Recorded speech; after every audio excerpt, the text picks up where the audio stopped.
Bonjour, j'espère que vous allez bien. Aujourd'hui, je vous propose de se retrouver pour une vidéo un petit peu particulière. En fait, j'ai un coaching qui est prévu avec l'une de mes amies ce vendredi, un coaching SEO. Elle travaille à son compte aussi, elle accompagne des clients dans le marketing digital et elle est en train de changer de marché. C'est rigolo parce que du coup, Éléonore, elle vivait en Nouvelle-Calédonie, elle est partie en France et moi, j'ai fait un peu l'inverse. J'avais une activité principalement développée en France et je me suis recentrée en Calédonie. Bref, on a beaucoup connecté, on a le même âge, on a un peu la même, les mêmes vibes. Et du coup, dès qu'on peut, on essaie de s'aider. Et à la base, on s'est rencontrés aussi lors d'un mastermind. Bref, je vous raconte un petit peu tout le contexte. Mais du coup, aujourd'hui, elle est actuellement en métropole, donc elle a de nouvelles opportunités commerciales. D'ailleurs, ce sera hyper intéressant et j'ai hâte de vous partager l'article qui va paraître sur le blog dans lequel elle va parler justement de cette transition. Si vous êtes freelance, vraiment, ce sera hyper intéressant pour vous d'avoir voilà, une nouvelle vision de comment on fait quand on se lance sur un nouveau marché. Alors, Éléonore, elle a d'expérience, donc du coup, ça va vous donner plein de bons tips, vraiment. Dès qu'il sera disponible, je le mettrai sous cette vidéo, mais ce sera hyper intéressant. Dans tous les cas, aujourd'hui, elle a un prospect avec lequel elle a envie d'avancer sur la partie référencement et elle m'a demandé si je pouvais lui apporter un peu mon expérience et mon expertise par rapport au référencement, donc au SEO. Et je me suis dit que ce serait intéressant de vous filmer, de vous proposer une étude de cas vraiment en direct pour vous montrer un petit peu le chemin, l'analyse, la réflexion qu'il y a derrière un projet. Et surtout, là, je n'ai absolument rien préparé, donc on va vraiment le faire ensemble. On est dans de l'impro total. L'idée, c'est que je vous montre les étapes par lesquelles je passe quand je ne connais absolument rien sur un site pour dégager rapidement des pistes d'amélioration stratégique que vous allez pouvoir proposer à vos clients et ensuite, du coup, eh bien, vendre vos prestations pour de la rédaction ou pour de l'accompagnement, du coaching, SEO, etc., etc. Les options sont larges. C'est parti. Alors, j'ai ouvert le lien qu'elle m'a transmis. Donc, on va regarder ensemble la page d'accueil. Donc, on a un bandeau avec un message qui s'affiche, donc engagé vers le succès, donc Track Solution Group. Là, pour moi, qui n'y connais rien, évidemment, ça manque un peu de détails parce que du coup, je sais pas ce qu'ils font. Alors là, on a une partie donc sur le groupe, donc qui va décrire, j'imagine, le groupe. Donc là, on découvre leur domaine d'activité. Donc travaux ferroviaires et voies spéciales, expertise ferroviaire, maintenance industrielle. Ok. Ok, donc on a 4 lignes sur la description du groupe. Donc déjà, ça, c'est des choses, des petits indicateurs qui sont super quand vous êtes dans cette posture d'analyse et d'audit parce que tout de suite, on voit qu'il y a très très peu de contenu rédactionnel. Donc ça veut dire qu'il y a déjà plein de pistes d'amélioration et ça, c'est top. Ok, une carte de la France, donc ça n'apporte entre guillemets pas de données d'un point de vue référencement naturel puisque là, l'objectif, c'est aussi c'est d'avoir cette analyse-là. C'est juste de l'UX, donc c'est intéressant, mais c'est pas ce qui va nous aider à être référencés. Nos références, ok, donc là on a une partie de référence de leurs clients, donc c'est quand même un site qui a l'air assez formaté. Ok, les chiffres, donc 80 intervenants, 40 ans d'expérience. Ok, 40 ans d'expérience, ça se valorise. Ok, article sur LinkedIn, donc là on voit qu'il y a une intégration qui paraît un peu vieillotte, mais là on est plus sur de l'UX que du référencement naturel. Ok, un formulaire de contact et c'est tout, une adresse. Donc c'est vraiment une page d'accueil qui est très très courte, de toute façon vous le voyez ici à ce niveau-là. La page d'accueil d'un site, c'est vraiment ce qui est le plus important, c'est là où vous allez vraiment vouloir, je vais me mettre comme ça, c'est vraiment là où vous allez vouloir travailler au maximum votre contenu rédactionnel parce que c'est la page qui va être la plus visitée de votre site. Et donc, il y a un gros travail de référencement à faire. Ça fait vraiment partie des pages, des power pages, des pages qui vont vous apporter du jus et du trafic de manière constante.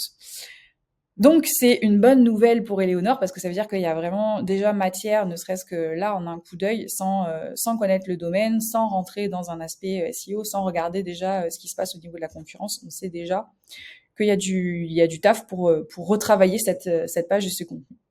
On va aller regarder ce qui se passe dans les autres pages, voir si c'est peut-être un peu plus fourni en termes de texte. Donc là, on retrouve de nouveau le même bandeau qui, du coup, prend beaucoup d'espace par rapport à la ligne de flottaison. Donc la ligne de flottaison, c'est celle qui apparaît au niveau en fait de votre écran. Donc ça va dépendre un peu aussi de la taille de votre écran. Moi, je suis là sur un MacBook Pro. Ok, donc là, on va retrouver notre vision. Donc là, c'est un petit peu plus détaillé, mais ça reste quand même assez succinct. Nos engagements. Ok. On retrouve la partie LinkedIn et le même bandeau. Donc en fait, ça doit être un bandeau de bas de page qui est fixe, qui doit intégrer la partie LinkedIn et et le formulaire de contact. Alors, en termes, pareil, de contenu rédactionnel, là, il n'y a pas grand-chose. C'est-à-dire que ça, ce sont des pages qui sont importantes pour le personal branding, pour partager la vision d'entreprise. C'est ce qui va aussi aider les prospects à s'identifier à telle ou à telle entreprise. Mais d'un point de vue rédactionnel et d'un point de vue référencement naturel surtout, ça ne vient pas apporter grand-chose. Après, c'est pas la page qui est la plus stratégique, la page Notre Vision. C'est plutôt les pages qui vont être là, dans nos filiales, qui vont être intéressantes à travailler. Donc ça, à la limite, c'est pas non plus si grave si elle ne l'est pas, plus détaillée. Par contre, juste en termes de contenu, c'est-à-dire que de nombre, de longueur, on va dire, du texte, il faudrait l'augmenter, je pense, entre 800 et 1000 mots au total. Je pense que là, on doit être peut-être à 200, 300. 200, c'est peut-être pas assez, mais peut-être 300 ou 400. Donc, je pense qu'il faudrait au moins le doubler. Alors, par contre, cette histoire d'article LinkedIn, j'aimerais bien savoir. Ok, donc c'est pas cliquable. C'est pas cliquable, c'est dommage. En fait, la seule chose qui est cliquable, ce sont les liens qui renvoient vers les pages. Donc ça, c'est pas idéal parce que si on voit un truc qui nous intéresse, du coup, on a envie de cliquer sur l'article en question et c'est pas du coup très friendly à ce niveau-là. Donc ça fait partie des petits points à noter. Donc on va aller voir dans la partie nos filiales. On retrouve encore ce même bandeau d'accueil qui, à mon sens, n'apporte pas grand-chose et mériterait d'être squeezé. Donc les filiales, ok, donc là on a un petit texte, on a 4 lignes, les logos et le même bas de page. Donc là, il y a un gros travail à faire, pareil, de référencement sur le détail en fait des filiales, puisqu'il y en a, j'en compte 4. Ouais, il n'y a pas de sous-page. Donc ça, typiquement, ça va vraiment faire partie des pages qui vont être vraiment centrales, donc ce qu'on appelle les power pages, ce qui vont apporter encore une fois du trafic sur votre site. Donc ce sont des pages qu'il va falloir travailler. Idéalement, ce qu'il faudrait faire si on voulait, je sais pas le niveau de concurrence à ce stade encore sur ce type de requête, mais on peut déjà imaginer d'avoir une grosse power page qui recense l'ensemble de l'activité, qui détaille l'activité de chacune de ces filiales, voire ensuite des pages individuelles, donc des sous-pages, qui vont renvoyer directement vers la page principale. Donc on va créer une forme de cocon sémantique autour de ce domaine d'activité. Donc après, il faut voir comment on peut le structurer. Mais dans l'idée, en tout cas, ça pourrait déjà être ça. Ensuite, on a la page nos références. Donc bon, encore le même bandeau d'accueil, ça faudrait vraiment l'enlever. Et là, on retrouve quand même un peu plus de références que ce qu'on avait vu au niveau de la page d'accueil. L'éternel au cœur de nos succès. Ok, donc là, on retrouve quand même une partie qui rejoint la partie vision. Donc il faudrait prendre le temps de lire et de voir comment on peut soit mutualiser, soit réfléchir à la distinction entre ces deux pages, parce que ça me paraît quand même important aussi au service de la vision. Mais là, on est plus dans on va dire dans de la logique, dans de l'ordre que de l'analyse rédactionnelle ou enfin SEO tout simplement. Bon, le formulaire de contact qui nous renvoie directement en bas de page, donc ça, ok, les conditions générales, et là on voit qu'il y a une option anglais, donc ça veut dire que c'est un multisite. Donc un multisite, ce sont des choses qui peuvent être gérées par exemple directement sur WordPress. Vous allez tout simplement le gérer au niveau des thèmes, et ça va vous permettre de switcher et du coup d'inclure le contenu en anglais. Donc ça veut dire qu'il va y avoir un double travail et il va y avoir du coup besoin de compétences pour travailler le texte en anglais. Même si aujourd'hui avec ChatGPT, ce sont des choses qui se gèrent très très bien. Évidemment, si vous avez déjà de base un très bon niveau d'anglais et que vous avez une bonne lecture des résultats.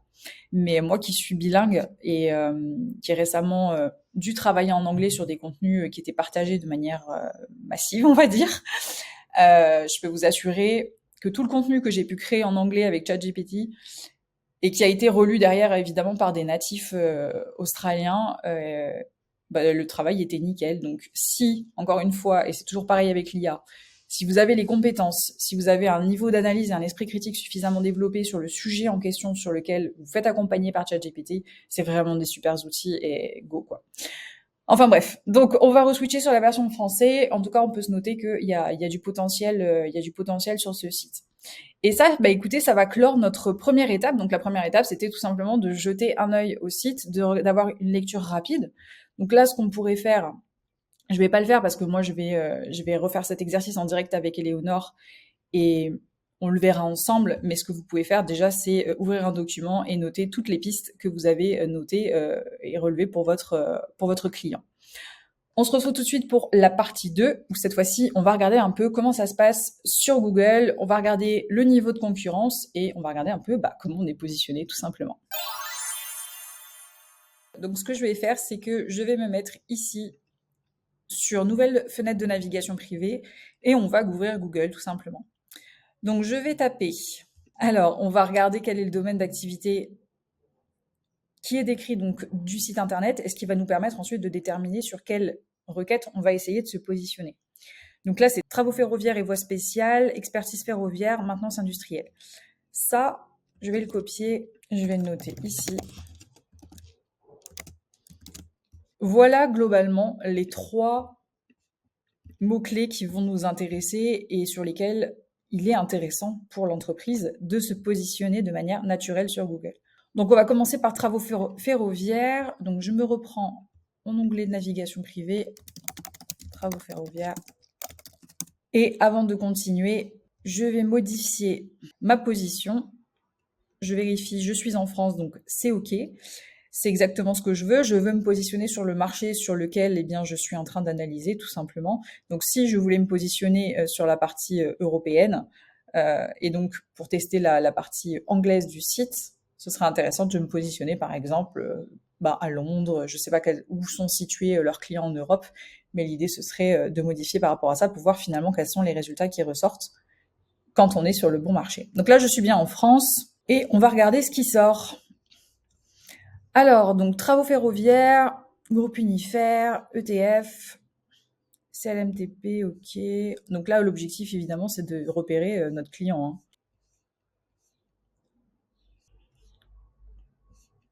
Bon, donc là, je suis déjà sur la 2e page et ils n'apparaissent pas. Donc ça nous montre déjà que sur la partie travaux ferroviaires, on n'a pas encore évalué la position, mais en tout cas, on peut constater que le site n'est pas référencé.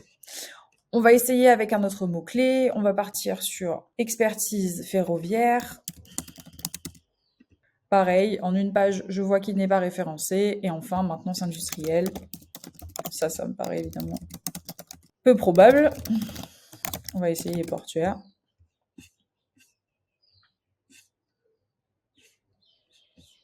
Et on voit que, là encore, on n'est pas vraiment référencé. Donc déjà, sans chercher des outils qui vont nous aider et ce qu'on va faire après, juste en regardant sur Google, on voit qu'il y a quand même un gros travail de référencement à faire. Alors évidemment, ça me paraît être très concurrentiel parce que quand on voit les résultats qui ressortent, comme la SNCF et tous les premiers qui sont ici, forcément, j'imagine que c'est un secteur qui est concurrentiel. Ici, ce qui est intéressant, c'est qu'on va retrouver donc dans les recherches associées des mots-clés supplémentaires qui vont nous donner probablement donc du coup des idées de mots-clés qu'on va pouvoir utiliser peut-être moins concurrentiels, c'est-à-dire moins nichés, avec du volume de recherche, mais moins de concurrence, pour pouvoir ressortir à ce niveau-là. Donc entreprise travaux ferroviaires, ça c'est intéressant. Entreprise travaux ferroviaires France, travaux ferroviaires français, en majuscule carrément. Entreprise ferroviaire qui recrute, OK, voilà. Donc peut-être d'ailleurs intéressant peut-être d'avoir une page de recrutement, je ne sais pas. Pareil, ça fait partie des choses qui peuvent faire ressortir dans les résultats, pourquoi pas. Voilà pour la première analyse sur la navigation privée. Donc maintenant, on va s'intéresser à la partie outils. Donc ce que je vous propose, c'est de découvrir Ubersuggest. Donc il y a 2 versions, il y a une version gratuite et il y a une version payante. Moi, j'ai opté pour la version payante. C'est une version payante à vie. Je serais incapable de vous dire combien j'ai payé, mais c'était pas excessif par rapport au prix de certains outils, surtout dans l'idée que l'accès soit à vie.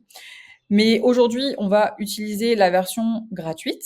Donc l'objectif de ce type d'outil, c'est de vous apporter des éléments supplémentaires sur le positionnement du site, sur les sites concurrents, sur le travail de référencement qui a été fait. C'est un outil qui est super bien fait, qui existe depuis des années, vraiment. Moi, je pense que ça doit faire 6 ans que je l'utilise, donc vraiment, vous pouvez y aller. Donc là, vous allez sélectionner le marché qui vous intéresse. Donc nous, c'est France. Et on va partir sur travaux ferroviaires. Alors, je vais me connecter avec un compte gratuit. Comme ça, vous verrez la version. Donc, vous le voyez ici, You're using a free version. Et donc, il y a 3 recherches qui sont possibles par jour, donc vous allez vite être limité. Après, si vous travaillez dans le SEO, si c'est vraiment votre cœur de métier, pour moi, c'est vraiment un outil qui vaut la peine d'être acheté. Alors, on regarde un petit peu donc ce qui se passe. Donc, en termes de volume, voilà le nombre de recherches mensuelles. Donc, le mot-clé que j'ai tapé, qui était donc travaux ferroviaires, a été recherché environ 210 fois sur Google tous les mois. Ici, vous avez le niveau de difficulté SEO, donc qui est évalué par Ubersuggest. Ici, il nous l'indique sur les 5 derniers mois. Il considère qu'il y a peu de concurrence, donc ça, c'est intéressant. Ici, la même analyse, mais sur la publicité payante, donc les ads. Et ici, on a le montant une évaluation du coût par clic. Ce qui est intéressant, du coup, si vous faites de la publicité pour comparer le coût de vos leads. Ici, on a la période, donc on est limité sur 5 mois, donc sur la version gratuite, mais ça vous donne un peu une idée de la saisonnalité. C'est ça qui est intéressant sur ce type de graphique, c'est de regarder l'évolution et de regarder s'il y a des pics et d'essayer d'analyser par rapport à la période de l'année s'il y a des pics tout simplement dans l'activité, ce qui sera évidemment vérifié avec le client. Et ici, on a l'ensemble des mots-clés qui sont intéressants et qu'on va pouvoir retrouver, donc notamment entreprise travaux ferroviaires qu'on avait déjà vu tout à l'heure, sur Google en direct sans passer par Ubersuggest. Donc là, on a pareil des indications au niveau du volume de recherche et on retrouve les informations précédentes. Ici, vous avez d'autres options qui vont être intéressantes, notamment la partie questions qui peut toujours être intéressante, notamment pour créer du contenu sur un site internet, notamment au travers d'une section blog par exemple. Ça peut être des choses qui vont être intéressantes pour booster le référencement de votre site et continuer à mettre à jour du contenu très régulièrement. Donc conducteur travaux ferroviaires, comment devenir conducteur, comment travailler dans le ferroviaire, ce qui est intéressant et ce qui est en lien aussi avec leur vision et leur métier. Ici, on a des idées de contenu et globalement, c'est tout. Ensuite, on va aller dans la partie Traffic Estimation et on va rentrer directement l'URL de notre client et on va demander à Ubersuggest de l'analyser. Alors, je ne connais pas le trafic et ce sera intéressant de rapprocher les chiffres avec leur CMS, ce qui va permettre de traquer leurs visites ou Google Analytics selon ce sur quoi ils sont connectés.